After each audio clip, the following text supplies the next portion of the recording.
자, 오늘은 어떤 제자를 볼 것이냐? 이름 없는 여성 제자인 베드로의 장모에 관한 이야기를 여러분들에게 좀 드리려고 합니다. 많은 기록들이 신약 성경에 기록되어져 있지는 않아요. 그런데 오늘 이제 두 절에, 특별히 마태복음에는 오직 두 절에 관하여서만 이 여인에 관한 이야기가 기록되어져 있는데 세상 말로 소위 임팩트가 있어요. 굉장히 강렬합니다. 두 절 속에 여러 가지 일들이 벌어지고 있습니다. 한날은 예수님이 베드로의 집에 들어가셨습니다.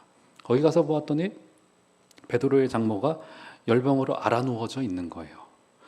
누가복음의 기록에 보면은 의사였던 누가가 그 장모가 걸렸던 그 열병이 중한 열병이었다라고 표현을 하고 있습니다. 아마도 열의 높이가 굉장히 높았던 것 같아요. 39도, 40도 정도 됐을 것으로 추정을 해볼 수 있겠죠.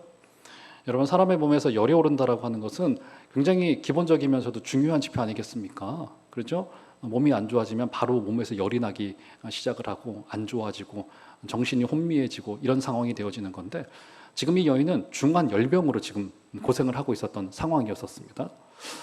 무슨 병이었을까? 정확진 않아요. 그런데 책을 읽고 종합을 해보면 아마도 이 여인이 지금의 말라리아 비슷한, 그때 당시 그 지역에는 주로 이제 말라리아가 성행했었다고 알려지고 있더라고요. 아마도 말라리아였을 것이다, 이렇게 추정을 해볼 수 있습니다. 추정일 뿐입니다. 정확한 병명은 알 수 없고요. 어쨌든 이 여인은 심한 열병으로 병명도 알지 못하고 병의 원인도 알지 못한 채 고생하면서 자리에 앓아누워서 끙끙 이제 자리에 누워 있었던 상황이 된 겁니다. 자, 그러면 병명은 알 수 없고 이제 병이 나타나는 이 방식은 이제 열이 남으로써 알 수는 있겠는데, 이 베드로의 장모에게 도대체 이 병이 왜 찾아왔던 것일까? 왜 그럴 것 같습니까? 우리가 조금만 상상력을 동원해 보면은 이 여인에게 왜 병이 찾아왔는지를 우리가 조금 추정을 해볼 수 있을 것 같아요. 상상력을 좀 동원을 해볼까요? 어떻게 동원해 볼 수 있겠습니까?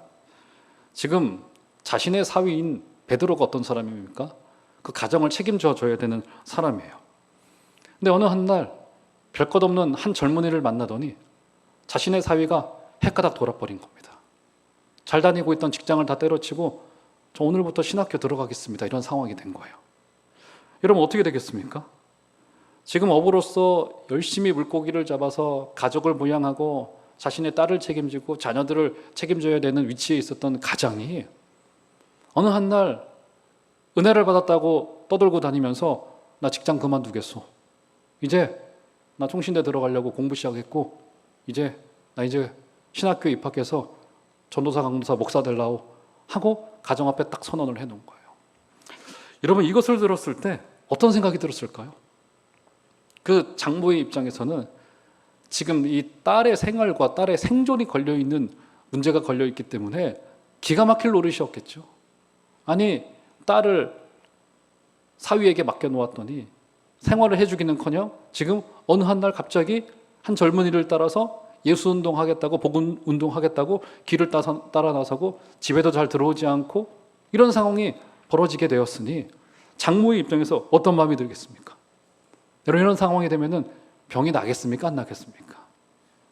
마음이 약해지다가 보니까 그게 병으로 찾아오게 되어지고 괜히 안 아픈데도 아파지게 되어지고 그리고 쉽게 병에 노출되어지고 그러다 보니까 말라리아가 찾아오고, 이런 상황이 아마 이 마음의 병과 육체의 질병이 이 쳇바퀴 서로 돌듯이 돌아서 그녀를 사로잡고 말았을 것이라고요. 속이 안 좋다가 보니 속에서 시작되어진 이 근심과 그 염려와 소위 그래서 화병이죠, 화병. 이 화병이 올라와서 암이 찾아오고, 그죠? 이 말라리아가 찾아오고 열이 찾아오고 이름 모를 병이 찾아오고 이런 상황이 지금 벌어지고 만 거라고요.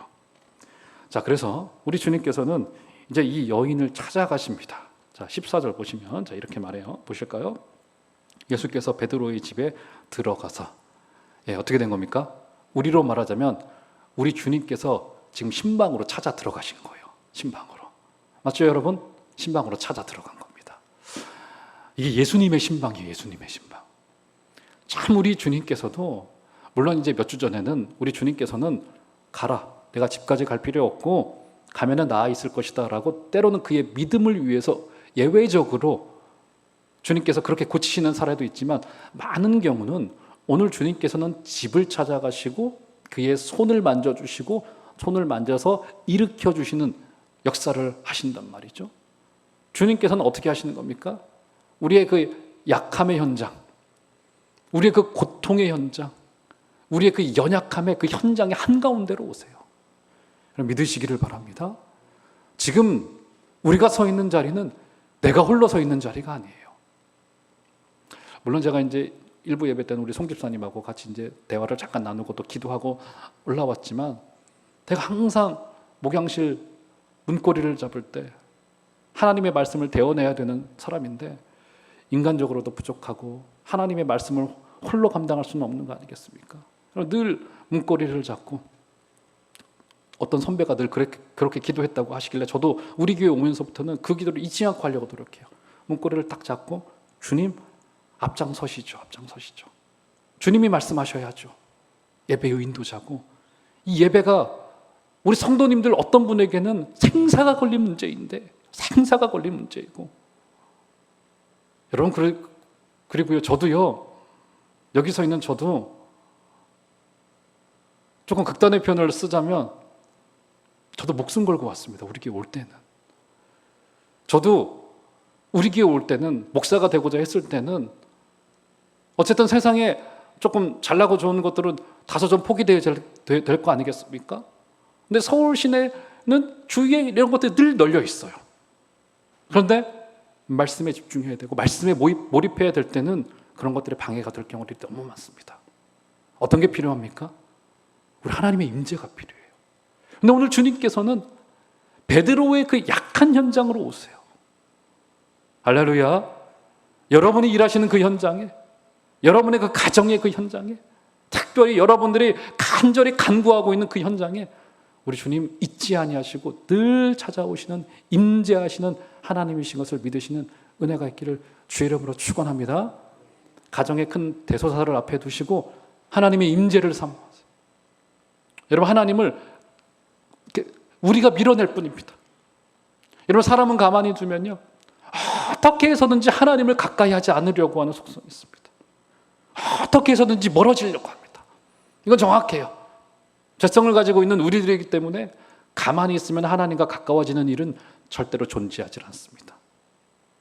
예배도 노력해야 되고요, 예배도 훈련받아야 되고요, 말씀도 훈련받아야 되고요, 경건도 훈련하셔야 돼요.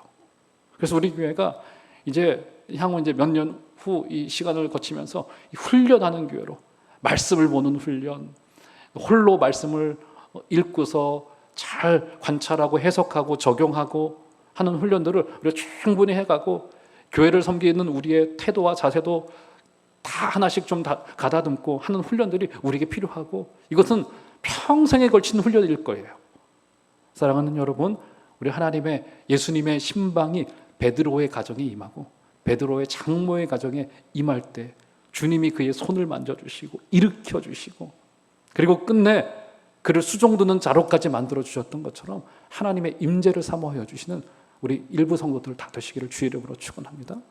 주님이 신방 들어가셨어요. 자, 그러면서 다시 15절을 보시면 어떻게 고치시는지가 나옵니다. 자, 한번 15절 한번 다 같이 한번 한 소리로 읽어보도록 하겠습니다. 시작. 그의 손을 만지시니 열병이 떠나가고 여인이 일어나서 예수께 수종들더라. 이 짧은 한 구절 속에 여러 가지 이야기들이 담겨 있죠. 일단 우리 주님이 이 여인을 어떻게 고치시죠? 여인의 손을 만지십니다. 여인의 손을 만지셔요. 여인의 손을 만지십니다. 우리 주님께서 환자를 고치실 때 안수하셨다 혹은 손을 만져주셨다, 손을 내밀어 주셨다라고 하는 표현이 신약 성경 곳곳에서 여러 차례 등장합니다. 특별히 공간복음서인 마태마가 누가복음에서는 더더욱 여러 차례 등장하고 있는데, 마태복음에서는 9번, 그리고 마가복음에서는 11번, 누가복음에서는 13번 등장합니다. 그만큼 우리 주님께서 굉장히 여러 차례 손을 뻗으셔서 병든 자를 만져주시고 때로는 안수하여 주시고 그의 손을 잡아주셨던 것임을 볼 수 있습니다. 자, 그러면 우리 주님의 손이라고 하는 게 어떤 의미를 가지고 있을까? 자, 신약과 구약의 내용이 조금 다릅니다. 신약에서는 특별히 이제 이 복음서에서 우리 주님이 손을 뻗으셔서 그를 만져주시거나 그의 손을 잡았다라고 했던 이 표현이 등장했던 곳곳을 살펴보면 종합해서 결론 내보면 어떤 의미를 가지고 있냐면 주님이 그 환자를 불쌍히 여겨주셨다는 데 초점이 있어요. 여러분 지금 이 장모의 열병이 어떤 근원을 가지고 있는 거예요? 마음의 근심으로부터 시작되어졌습니다. 화병으로부터 시작되어졌어요. 근데 우리 주님께서 어떻게 하십니까? 찾아가셔서 그의 손을 만져주세요. 그의 손을 만져주십니다. 마찬가지로 예수님께서는 육신의 질병을 치료하는 것으로만 만족하지 아니하시고 환자의 아픔에 공감하시고 긍휼의 손을 대셨습니다. 긍휼의 손을 대셨어요. 사랑하는 여러분, 우리 주님께서는 그저 우리의 육신의 이 껍데기만을 고치시는 것이 아니라 우리에게 다가오셔서 우리에게 손을 내밀어 주시고 우리를 만져주시고 우리 아픔에 공감하여 주시고 누구도 이해할 수 없는 이 우리 영혼의 인생에 설명할 수 없는 문제들이 있잖아요. 그렇지 않습니까?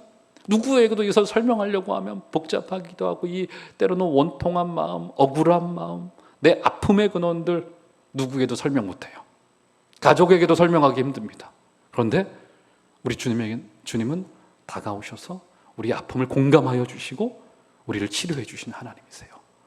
사랑하는 여러분, 그분께 우리가 마음을 못 열 게 어디가 있겠습니까? 지금 21세기 현대인들은요, 마음을 꽁꽁 가둬둡니다. 더 이상 마음을 열질 않아요.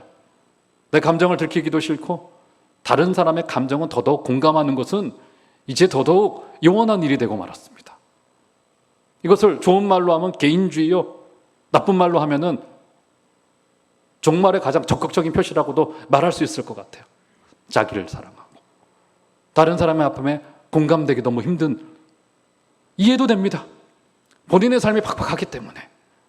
특별히 한국 사회 같은 경우는 남들의 시선을 의식하고 살아가야만 되는, 다른 사람의 시선에 의해서 내 인생이 재단되는 사회잖아요. 참 이 문화는 참 좋지는 않은 것 같아요.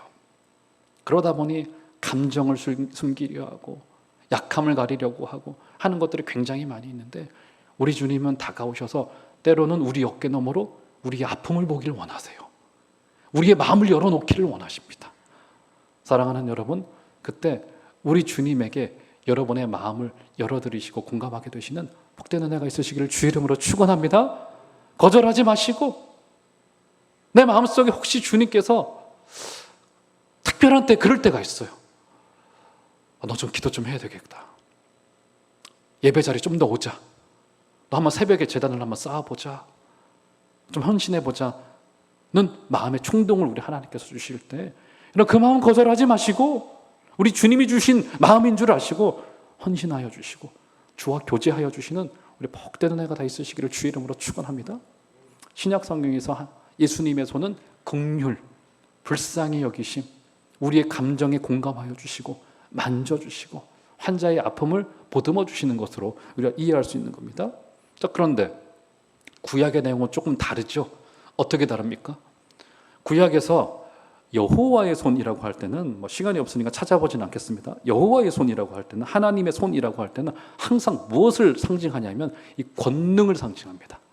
여호와의 오른손이라고 하면 이 외부의 적으로부터 우리를 지켜주시고 죽었던 자를 일으키는 능력을 베풀어 주시고, 이런 것을 활용할 때 특별히 시편이나 구약의 선지서들을 보면은 여호와의 손이라고 하는 이 표현이 많이 등장합니다. 하나님이 실제로 손이 있으신 건 아니에요. 하나님의 영이시기 때문에 사람의 모양과 다르신 거지만 하나님을 의인화해가지고 하나님의 권능을 그렇게 우리에게 설명한 겁니다. 여호와의 손, 오른손이라고 할 때는 늘 구약적인 의미에서는 뭐라고요? 권능. 신약에서 예수님의 손은 불쌍히 여기심, 이렇게 볼 수 있는 겁니다. 자, 그래서 보세요. 15절 다시 보시면 그의 손을 만지시니 열병이 떠나가고 여인이 어떻게 됩니까? 여인이 일어나서, 이렇게 표현합니다. 여인이 일어나서. 여기서 여인이 일어나서는 여러분 이 헬라 말을 보면 수동태로 되어져 있습니다. 무슨 말이 된 겁니까? 여인이 일어나지게 된 겁니다. 우리 주님이 그를 잡아서 일으키신 거예요. 그러니까 일으키신 겁니다. 그러니까 주님이 이 여인을 일으킨 게 된 겁니다. 여인이 능동의 관점에서 일어난 게 아니라 주님이 그의 손을 잡았다는 것을 봤을 때 그를 잡아서 그냥 일으키신 거예요. 그러니까 이 열병 때문에 누워만 있어야 됐어요. 일어날 힘도 없었던 겁니다. 주님이 오셔서 그의 손을 만지셔서 그를 권능의 손길로 일으켜 주신 거예요. 일어나게 될 줄을 믿으시기를 바랍니다. 우리 누워있는 형제도 여러분 주님의 권능의 손이 임할 때 일어나게 될 줄을 믿으시기를 바랍니다. 그렇게 된 거예요. 권능을 상징하는 거라. 여러분 어떻게 된 겁니까? 지금 이 여인의 삶에 하나님의 권능이 임한 하나님의 권능이 부활의 능력이 이 여인에게 들어오니 어떻게 된 겁니까? 낙심한 마음이 회복되어지고 병든 몸이 회복되어지고 그렇죠? 이게 모두 주님이 먼저 찾아오셔서 불쌍히 여기시고 권능의 손길을 베풀어 주셨기 때문에 가능한 거라고요. 자, 그런데 이 일에는 상당한 목적과 의미가 있죠. 여러분 구약은 여러 차례 메시아가 오실 때 어떤 일이 벌어질 것인가를 우리에게 예고해 놓고 있어요. 특별히 이사야서 같은 경우에서 보면은 메시아가 오시면 그가 환자들을 일으키실 것이다 라고 하는 표현을 주고 있습니다.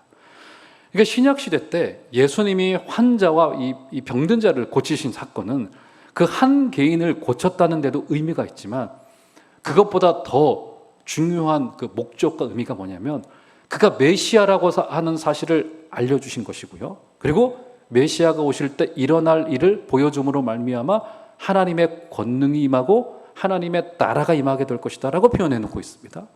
그래서 이사야서 같은 경우는 묶였던 자에게 자유가 있을 것이다 라고 표현해 놓고 있어요. 묶였던 자에게 자유가, 묶인 자가 노임을 받게 될 것이다 라고 표현해 놓고 있습니다.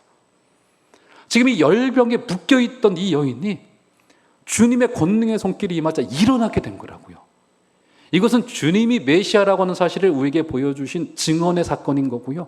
그의 권능의 모습을 우리에게 보여주신 사건이다. 이렇게 우리가 볼 수 있게 되는 거라고요. 어떻게 되는 겁니까? 지금 갇혀있던 자가 주님의 임재를 경험하면 일어나게 되어지는 거라. 이러시면 어떻습니까? 우리는 지금 죄로 말미암아서요 한계를 경험하고 있습니다. 우리의 육신에 갇혀 있습니다. 우리의 몸뿐일까요? 온통 다 묶여 있습니다. 우리의 가정과 우리의 사회와 우리의 일상의 곳곳이 전부 다 묶여서 침대에 다 누워있는 듯한 모습을 보게 되어집니다. 사회적인 질병이 공동체를 병들게 하고 있습니다. 이 땅의 모든 악취들이 이 땅을 병들게 하고 있고 이 땅을 살기 힘든 곳으로 만들어내고 있다고요. 이러면 요즘 얼마나 불행한 시대를 살아가고 있습니까? 여기 있는 우리 어르신들의 세대 때는 이 가난과 질병이 우리에게는 아픔이었었습니다. 가난과 질병이 우리를 꽉 묶어놨어요. 그런데 복음이 올 때 묶였던 가난에서 풀려나게 되어지고 묶였던 질병에서 풀려나게 되어진 거 아니겠습니까? 근데 요즘 저 이하의 다음 세대들은 어떻습니까? 젊은 청년의 세대들은 어때요? 어떻습니까? 지금 정서와 영혼이 병들어가고 있습니다. 미래가 없다고 생각하고 있어요. 어제 뉴스를 보니까 우리나라에서 이 세종시를 제외하고는 지금 출산율이 0.78명까지도 내려왔다고 하고 있고요. 지금 전 세계 최하국인데 한 개인에게 책임을 물을 수는 없어요. 사회적인 구조가 아이를 낳으면 이 아이를 키울 자신이 없는 거예요. 저처럼 생각 없는 사람이나 셋씩이나 풍덩풍덩 나가지고 뿅아리처럼 입에 넣어달라고 삐약삐약 대고 있는 거죠. 이해가 되어져요. 안 낳거나 결혼을 안 하거나 아니면 하나만 낳거나 하는 이유가 미래에 대한 불투명함. 이런 것들이 젊은이들의 마음을 꽉 안개와도 같이 그들을 붙잡고 있는 거라고요. 그렇죠. 이해가 되어진단 말이에요. 여러분 지난 주간에 뉴스가 한 가지가 났는데 저도 이제 긴 드라마이기 때문에 다 보지 못했습니다만 그 넷플릭스라고 하는 그 플랫폼에서 한국 그 드라마를 하나 만들어냈는데 한국 감독이 오징어 게임이라고 하는 드라마를 만들어냈어요. 그것이 우리나라에서는 인기가 덜했는데 저 현지 미국에서는 어마어마한 인기라고 하더라고요. 1등을 차지하고 그랬다고 하더라고요. 그래서 제가 다 볼 시간이 부족해가지고 그것을 한 30분 정도로 요약해 놓은 요약본을 쫙 한번 봤습니다. 내용이 정말 흥미있어요. 456명의 사회에서 낙오된 사람들, 빚을 지고, 거긴 뭐 서울대 출신, 뭐 외국인 노동자들, 중산층, 빚진 자들, 뭐 건달들, 아니면 뭐 도박에 돈을 날릴 사람들, 이런 사람들, 사회 루저들을 전부 다 컨택을 하는 겁니다. 그래서 456명을 모아요. 456억을 거기에 경매로 겁니다. 모든 게임에서 이긴 최종 승자에게는 사실 456억을 주겠다 하는 겁니다.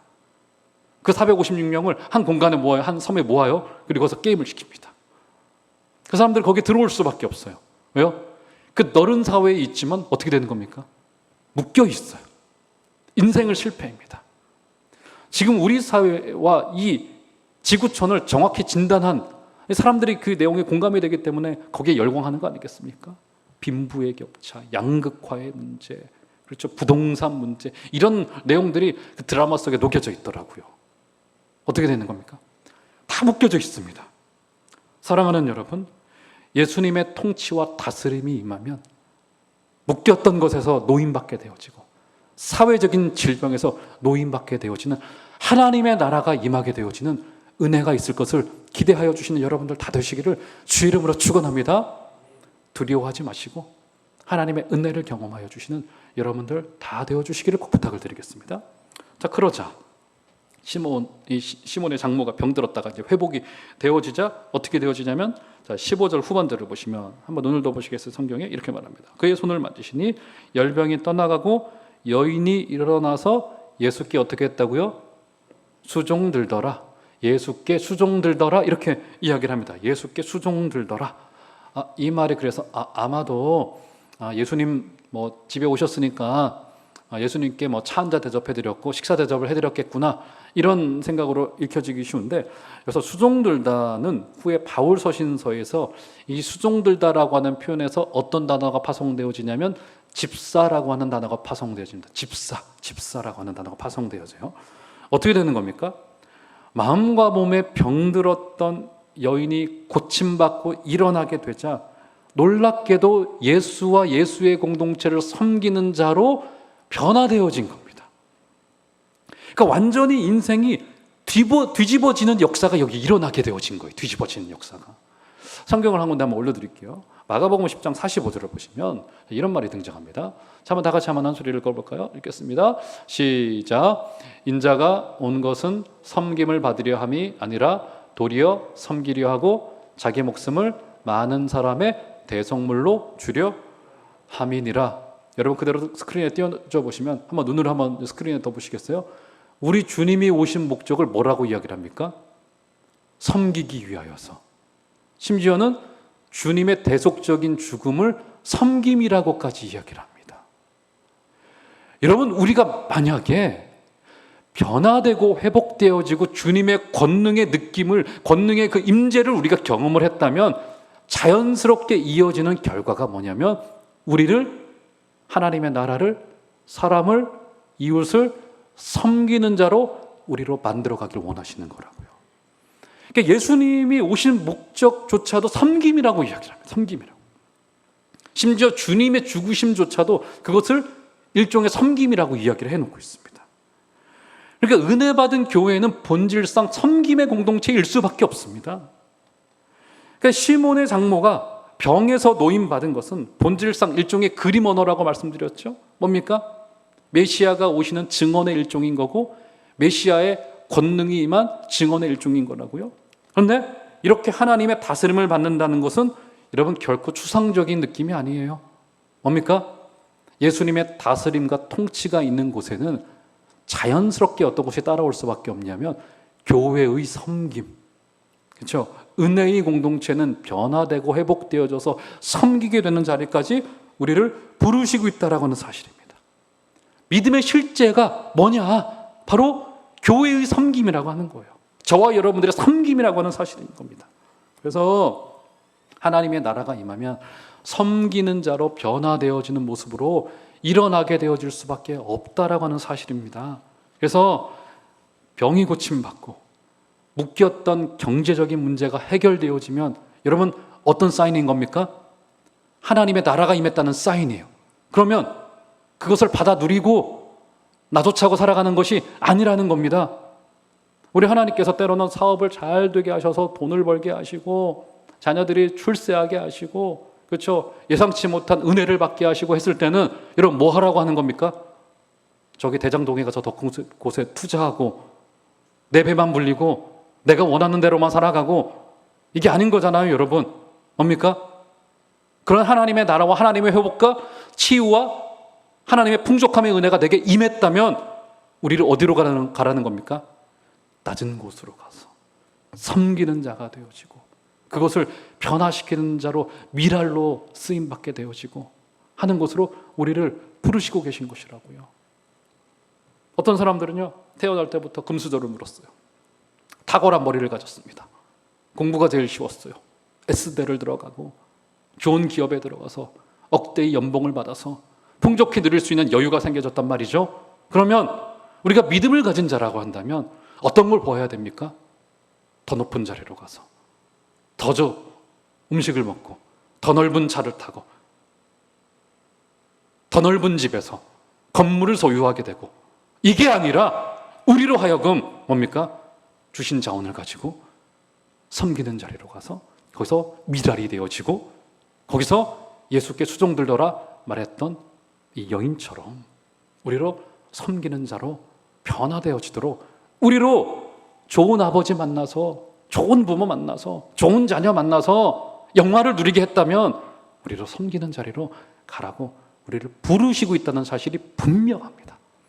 사랑하는 성도 여러분, 우리 주님이 회복시켜 나를 일으키셨다면 내 비전과 내 꿈과 내가 원하는 것에서 이제 예수님에게로 우리의 시선이 옮겨지게 되시는 복된 은혜가 있으시기를 주의 이름으로 축원합니다.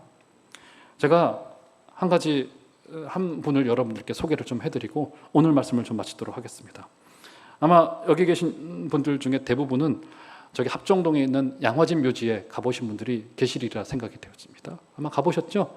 안 가보신 분들은 한번 우리 교회에서 나중에 행사를 좀 마련해서 거기를 좀 이렇게 투어하고 가이드 해줄 수 있는 분을 좀 모셔가지고 한번 선교사 묘지를 쭉 한번 투어를 좀 해봤으면 좋겠다는 생각이 들어지는데, 양화진 묘지는 1890년 7월에 개원하였습니다. 거기에는 현재 6개국의 선교사 145명이 안장되어져 있습니다. 여러분, 그런데 거기에 묻힌 1호 선교사가 누군지 아세요? 제가 과거에 한번 말씀드렸습니다. 1호 선교사가 누군지 아십니까? 존 헤론이라고 하는 의료인이셨습니다. 존 헤론이라고 하는 미국에서 파송받은 미국 북장로교 교단에서 파송받은 북장로교 교단 한국 최초 1호 선교사, 이렇게 볼 수 있어요. 존 헤론이라고 하는 분이에요. 제가 이분을 잠시 여러분들께 지금 이제 5분 동안 설교를 마무리하면서 소개를 해드리고 설교를 좀 마치도록 하겠습니다. 그는 1856년 영국에서 태어납니다. 그런데 그때 영국의 상황이 좋지를 못했어요. 그래서 그가 14살 되던 해인 1870년도에 미국으로 이민을 하게 되어집니다. 그리고 그는 이제 의과대학, 테네시 대학 의과대학에 들어가서 1883년 그 테네시 대학 의과대학을 수석으로 졸업을 하게 되어져요. 의과대학을 수석으로 졸업을 했으니 여러분 당연히 학교에서 어떤 요청이 있겠습니까? 학생, 이제 조금 더 공부를 해서 교수 자원으로 남아주면 좋겠습니다. 이런 제안을 그가 받았습니다. 그런데 이상하게도 후배를 양성하게 해달라는 그 좋은 자리, 어떻게 보면 보람이 있으면서도 안정된 자리 아니겠습니까? 그런데 이상하게도 그의 마음이 교수의 자리에 마음이 가지 않는 거예요. 그러다가 그 후에 그가 일본에서 서양 선교사들과 조선을 연결시켜주고 있던 이수정이라고 하는 한국 사람의 선교 편지를 우연찮게 읽게 됩니다. 거기에 이런 말이 적혀져 있었어요. 이수정의 말입니다. 미국인들이요, 조선에 선교사를 보내주시오. 이 말에 그의 인생이 천둥처럼 지진이 일어나기 시작을 합니다. 교수의 자리를 내려놔요. 그 길을 가지 않습니다. 그의 마음을 움직입니다. 결국 그는 1884년 의과대학을 졸업한 그 다음 해에 북장로교 교단의 파송을 받고 조선을 향합니다. 북장로교 교단의 1호 선교사, 한국을 향한 1호 선교사가 바로 존 헤론이라고 하는 분이세요. 그가 파송을 받으면서 이런 이야기를 합니다. 그가 쓴 선교편, 그의 기록에 의하면 이렇게 적혀져 있어요. 의약품과 의료기만 있다면 지금 당장 떠나겠습니다. 조선에 제일 먼저 도착하는 선교사가 되고 싶습니다 하면서 그는 1884년 배를 타고 조선을 향합니다. 당시 이제 복잡한 한국 내 정치적인 상황 때문에 곧바로 입국하지 못하고 그는 1884년 일본에 도착해서 1년 동안 거기에 머물게 됩니다. 거기서 이수정 선교사에게서 한국의 언어와 문화를 1년 동안 습득을 하면서 보내게 되어져요. 그리고는 끝내 1885년 6월 21일 조선 땅에 아내 깁슨 여사와 함께 도착하게 됩니다. 한국에 와서는 어떤 사역을 시작을 했냐? 여러분 광해원 다 아시죠? 광해원. 서양식 최초의 병원이라고 알려진 광해원. 알렌 선교사가 일대 원장으로 있었던 광해원에 들어가서 함께 동역하는 사역을 시작을 합니다. 그러면서 그의 의료기술이 워낙에 탁월했던 탓에 궁정 주치의로 발탁이 되어져서 궁을 드나들면서 이제 고위 관료들을 치료하고 약을 처방해주고 하는 역할들을 감당을 하게 되어집니다. 근데 그렇게 조선의 고위층들만을 만나다 보니까 그의 성이 차질 않는 거예요. 이것은 아닌데 이것은 아닌데 이런 생각을 하게 된 겁니다. 그의 눈에 들어온 사람들이 누구였냐면 민초들, 가난한 사람들이 눈에 들어오기 시작을 해요. 여러분 기억나실지 모르겠어요. 한 10년 전에 그래서 재중원이라고 하는 드라마가 있었습니다. 제가 더 좋아하는 한혜진이라고 하는 지금 축구선수 기성용의 아내가 되는 한혜진이라고 하는 배우가 거기에 또 출연하기도 했었는데 재중원이라고 하는 드라마 그렇게 히트치지 못했었는데 그 드라마가 있었습니다. 거기에 이제 존 헤론 선교사가 등장해요. 그렇죠? 그가 이제 광해원을 재중원이라고 개명하면서 2대 원장의 자리에 앉게 되어집니다. 그래서 일반 백성들에게도 이제 그 병원의 문을 열기 시작을 합니다. 일반 백성들도 와서 치료를 받을 수 있도록 이제 마련을 해주게 된 겁니다. 자, 그래서 그가 북장로교 교단의 선교 편지를 이제 미국으로 보내면서 이런 말에 쓰여져 있더라고요. 이렇게 말합니다. 나의 소명은 단순히 의학 기술을 시행하는 것이 아닙니다. 그들을 위해 돌아가신 예수님을 알리기를 소망합니다. 하면서 당시에 민초들이 병으로 고생하고 당시 인구가 1300만 정도였다고 알려져 있거든요. 그들을 고쳐내면서 그의 마음속에 있었던 생각이 뭐냐면 의료기술로 그들을 고쳐내면서 동시에 그들에게 복음을 전하고 예수님을 소개하는 역할들을 감당했던 거예요. 여러분 이것이 당시 얼마나 힘들었던 일이냐면 효수라고 아시죠? 효수가 뭐였냐면 머리를 잘라가지고 동네 한 구석에 게시를 해놔요. 특별히 당시 이제 동학운동을 하던 사람들이 많이 이제 머리를 잘린 채 이제 흔히 효수 혹은 효시라고 이야기를 합니다. 머리를 잘라가지고 게시를 해놓습니다. 경고하는 거죠. 전도가 불법이던 시대였었어요. 잘못하면 목이 잘리던 시대였었습니다. 근데 그때 그가 병을 고쳐내며 의사로 만나지는 사람들에게 복음을 전하고 예수님을 소개하는 역할을 감당을 해냈습니다. 존 헤런이. 그런데 이 의료 사역만 하다 보니까 부족함을 느꼈어요. 그래서 그가 도착한 지 4년 만인 1889년에 감리교 교단과 장로교 교단의 연합 행사가 하나 벌어지기 시작합니다. 그 행사를 통해서 회의 하나가 도출되어지고 결론이 하나가 나요. 그게 뭐였냐면 지금 한국을 위해서 꼭 필요한 것이 무엇이냐면 의료기술을 발전시켜서 병원을 짓는 것도 좋고 여러 가지 것들도 좋지만 일단 저들에게 성경을 보급해서 저들의 문맹률을 퇴치해야 되겠구나 해서 기독교 문서 사역을 해야 되겠다라고 하는 여기서 하나의 결론이 도출되기까지 이르릅니다. 그래서 이 결론으로 말미암아서 1890년 그 다음 해에 조선 선교 서회라고 하는 출판사 비슷한 것이 이제 세워지기 시작합니다. 그래서 이 조선 선교 서회는 지금도 있는 대한 기독교 서회로 이름이 변경되어져서 지금도 문서 사역을 하고 있는 것이죠. 그러니까 이건 해안이었어요. 참 우리나라에 왔던 그 선교사들이 굉장히 똑똑하고 탁월했던 분들이 왔기 때문에 이런 해안이 있었기 때문에 우리에게 한글을 가르치고 학교를 짓고 병원을 짓고 출판사를 만들어서 성경을 보급해서 한글을 익히도록 했던 것이 굉장한 해안이었던 것이죠. 그렇죠? 이렇게 활발하게 하고 있던 중 1890년 그가 어떤 한국인이 건넨 음식을 하나를 먹습니다. 감사하게 먹었어요. 그런데 그 음식을 먹었기 때문인 건지는 모르겠습니다만 이질이 찾아옵니다. 이질이. 며칠을 설사와 복통을 반복을 하다가 결국 그는 1890년 7월 26일 뜨거운 여름날에 결국 탈진해서 사망하고 말아요. 순교의 씨앗이 되고 맙니다. 34살의 꽃다운 나이에요. 병이 찾아왔으니 자신의 죽음을 직감했겠죠. 그랬더니 자신의 아내와 어린 2딸만을 남겨놓았는데 그는 죽기 전 아내에게 어떤 부탁을 하냐면 내가 죽더라도 이 조선에 남아서 내가 못다한 사역을 당신이 완성해 주시오. 그래서 끝내는 아내인 깁슨 여사는 조선에 남아서 사역을 계속 이어갔고 그 여인도 1908년에 결국 젊은 나이에 사망하고 맙니다. 나중에 그 아내 사모님도 함께 안장하여서 지금 양화진 묘지에 모셔져 있어요. 장례를 치러야 되잖아요. 언더우드 선교사가 성경을 번역하여 편찬하던 집 한 구석에 묘지가 없으니 한 구석에 집 마당 한 구석에 묘지를 마련해서 일단은 그 시신을 거기에 안치를 해두었습니다.